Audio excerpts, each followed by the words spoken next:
Hey, Bree with Brown Girl Self-Care. So, taking a walk this morning, and I wanted to talk about something that's been on my mind for a while now. Feels like a lot of things have been on my mind. So, one thing that has been on my mind that I wanted to just talk about briefly today is the fact that I am working on releasing the need to be everyone's go-to. And let me explain that, because this might be something that you struggle with as well. So when I was growing up as obviously a little black girl, one of the ways that I was conditioned, whether it was intentionally or not, was that I had to be the trusted, reliable source, the trusted, reliable go-to. When we talk about being parentified, that was one of the ways that I was parentified. Again, I don't believe it was intentional, obviously, but this is just how these systems be systeming. And when I say that I had to be the go-to, because I was the oldest child and obviously a girl, clearly, I was responsible for the household as well as taking care of my brother, who was 6 or 7 years younger than me, I believe, and other things, right? As well as being, in my opinion, kind of like, in some ways, not only the physical support of the household of a single parent home, but also emotional and mental support of an adult that was in, this single family household. So when we think about little black girls having their childhoods snatched away, it's more common than you might think. And it may have even happened to you and you may not even realize that. But going back to being the go-to. So again, I was conditioned to just be the go-to, And so that played out in various ways as an adult.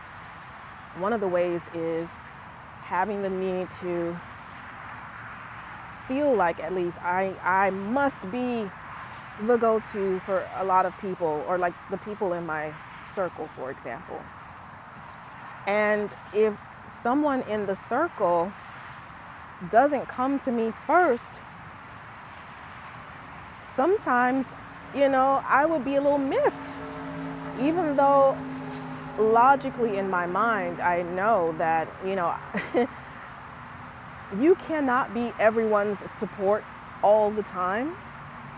And, really it's about you also making space to release the need to be that, so that you can invest more time in the care and keeping of you. Does that make sense?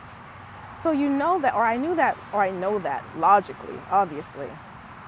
But sometimes a little ego pops up and it's like, oh, she or he didn't come to you first. They didn't call you first and there was a problem. They didn't talk to you about it when something was going on. Like, you weren't the first to be reached out to. You weren't the first to be in the know. You know what I'm saying? You weren't the first to support or whatever. The ego be egoing sometimes, y'all, for a variety of reasons. And so I am working on releasing this need to be the go-to in all situations, because I don't have to be, and I shouldn't have to be. And I really don't want to be quite honest with you.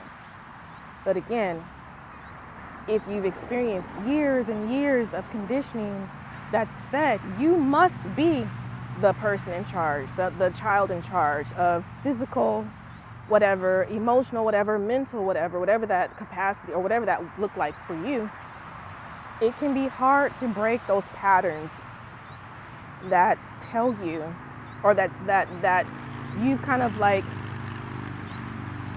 leaned into, that say you have to be the strong shoulders in all situations. And you got to be the first strong shoulders that are reached out to, when things are not right in the lives of other people that you care about or that are in your circle, etc. So, in case you needed a gentle reminder today that it is okay to release whatever that part of you inside of you that's telling you that you have to be that number one person, or you're not good enough, you're not worthy, people don't like you, they don't think that they can trust you, or whatever the case may be, whatever that little ego stuff is telling you, like, here's your permission slip. And again, you don't need my permission at all. But what you might have needed was a little reminder that it's okay for you to release that and to let it go, and to allow whatever healing you need in that specific part of your life that tells you again that it must be you at all times, even even if you are tired yourself, exhausted yourself, struggling yourself, just don't have the capacity for whatever reason, you know what I mean? You don't have to be everything for everyone, period. And again, that's something that I myself am working on currently. And I'm gonna do it imperfectly, but I'm gonna allow myself to release. I am allowing myself to release everything that doesn't serve me.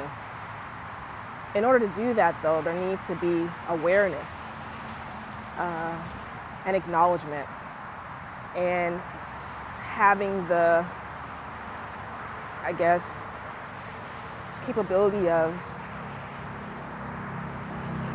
knowing that I deserve better. I deserve to live a life of peace, joy, abundance, good health, happiness, liberation, and freedom.